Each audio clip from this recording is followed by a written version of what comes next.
নিগার নিগার কি খবর তোমার মা? আমি তো ঠিক আছে আব্বা, তোমার এত খুশি খুশি লাগতেছে কেন? আরে আমার আর কি খুশি, সংবাদটা যদি তুই শোনস তুই তো খুশিতে নাচতে শুরু করে দিবি। সংবাদটা কি সেটা তো কইবা আব্বা। আমি খলিল বাড়িতে গেছিলাম, তো খলিলের মারলো আমার কথা হইছে। কি কথা হইছে? আরে সেইটাই তো, সেই কথা শুনলে তুমি লাভ দিয়ে উঠবা, তুমি খিলখিল করে হাইসা দিবা। আব্বা তোমার একটা কথা আমি পরিষ্কার করে রাখতেছি, চাচির এখন ব্রেনের অবস্থা ঠিক নাই, কি কইতে কি কইছে কিছু মনে রাখবো না, সেটা নিয়ে তোমার খুশি হওয়ার কোনো দরকার নাই। শোন, তুই যেটা চিন্তা করতেছ সেটা না, সে ঠান্ডা মাথায় একেবারে নিজ মুখে আমারে পরিষ্কার ভাবে বলছে যে খলিলের সাথে তোর সে বিবাহ দিব, খলিলের সাথে তোর বিয়ে দিব। আব্বা তোমার শরীরটা ঠিক আছে তো? আরে কি কয়, নিজে কইছে নিজে। আমার মনে হয় চাচির শরীর ঠিক নেই, এই জন্য এসব কথা কইছে। তুই কি আমার ফালতু লোক মনে করস? আমি তোর বাপ, আমি তোর লোক মিশা কথা কইতেছি? আমি নিজে গেছি, তার লোক কথা কইছি, তারপর সে না আমি বাড়িতে আইছি। আমি তো কই নাই তুমি মিথ্যা কথা কইছো, কিন্তু আব্বা আমি এই কথা বিশ্বাস করতে পারতেছি না। নিগার, তোর কিন্তু একটা সমস্যা আছে। আমার সমস্যা? হ্যাঁ, তোর সমস্যা আছে। তুই নিজের বুঝটা নিজে বুঝস, তুই যেটা বুঝস সেটাই ঠিক। আমি বাপ হয়ে তোর মিশা কথা বলবো? আব্বা হয়তো সে অবচেতন মনে করছে, তুমি এটারই বিশ্বাস করে রাখো। আরে কি মুশকিল অবচেতন মন, সে নিজ মুখে আমাকে বলছে।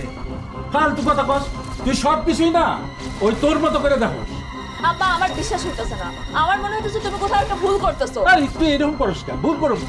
আমি কি ভুলের মানুষ? আমার তুই কি মনে কর আমি কি ফালতু লোক, রাস্তার লোক? আমি কি একবারে তোমার এসব কথা কইছি? তুমি কেন এসব কথা কইতেছো? আরে কমও না কেন, আমি নিজে কথা পেয়েছি, তুই বিশ্বাস করস না, তুই আমার লোকে তর্ক করস সবসময়। তোর এই তেরামি বাদ দে, এই তেরামিটা তোর খুব খারাপ। তুমিও তো আমার লগে হুদাই চিরাইতেছো না বুঝা। চিল্লাইতেছি, আমি নিজে কই যে আমি খলিলের মার সাথে কথা বলেছি, খলিলের মা বলছে সে খলিলের সাথে তোর বিয়ে দিব, তুই বিশ্বাস করস না কেন? আমি তোমার কিছু কইতেছি না, আমি কইতেছি তোমার কোথাও ভুল হইতাছে। আরে কি মুশকিল, আবার তুই এক জায়গায়। And now you're someone new, they can't keep their eyes off you.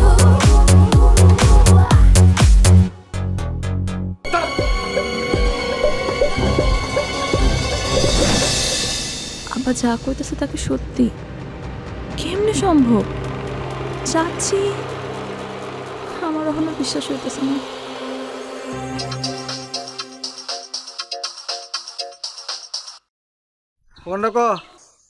কই তুই?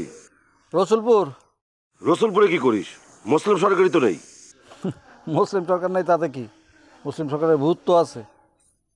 ফাইজলামি করিস না? ফাইজলামি আবার কি, তুই তো অন্য লাইনে চলে গেছিস। মুসলিম সরকারের অবর্তমানে হ্যার বউ এখন তার কাম করে। আমার লাগে থাকে না, লগে থাকে আর কি, ওই মাঝে মধ্যে বুদ্ধি পরামর্শ দেয়া। খলিল মেম্বার তো মনে কর তারা একলা পেয়ে গেছে। জায়গা বাদ দে, ওই খলিল মেম্বারের বিয়ের কথা কর। সে কি নিগারে বিয়ে করবে? আমার মনে হয় না, নিগারে নিয়ে মা আর বেটা খেলতেছে।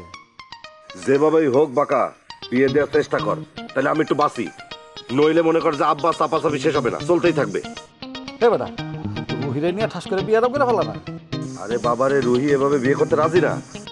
তাইলে বয়ে থাক, আতা খা, পাওয়ারের খোয়াব দেখতেছে।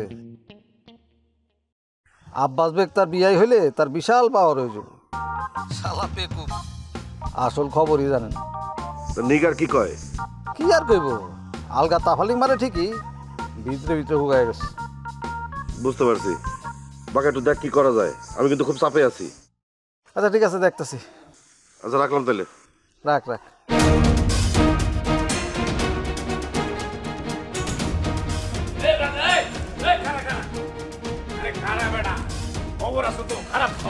কি খবর? আরে খলিলের মাও তো নিগারে পোলার বই যাবে চাইতেছে। কি খবর তুই কই শুনলি? আরে মালিক কাছে আছে, নিজের মুখে কইছে। দিবা এটা কোনোদিন হইতে দিব না। সে খলিল রে নিজের কাছে রাইখা দিব। আর তোর কিছু কি কইতেছ? নিগারে সে অত সহজে ছেড়ে দিব না, এক হাত দেখাই ছেড়ে দিব। উপকার করলে পাকে খায়, অথচ দিবার সংগঠনে নিগারির টাকা দিছিল। তুই এই কথা কইতেছস? এই তুই না দিবার লিগা পাগল? আরে পাগল হয়েছে তো কি হয়েছে, যেটা সত্য সেটা কইতে পারুম না। এত চিন্তা করিস না, খলিল ভাই নিগারে কোনোদিন বিয়া করবে না। সেই ক্ষেত্রে তোর রাস্তাটা খোলাই রইল নিগারে বিয়া করার লেগা। এই কারণে ওয়েট অ্যান্ড সি। দৌড় তুই যে কি, এই আরে বেকার দিয়ে মানে করে আমার সব আওলা লাগতেছে, আমি যাই একদিকে ওই আমার লয়ে যার দিকে দূর শালা। বকুলপুর টিভিতে প্রচারিত হওয়ার পূর্বেই সম্পূর্ণ নতুন এপিসোড দেখুন শুধুমাত্র দীপ্ত প্লেতে।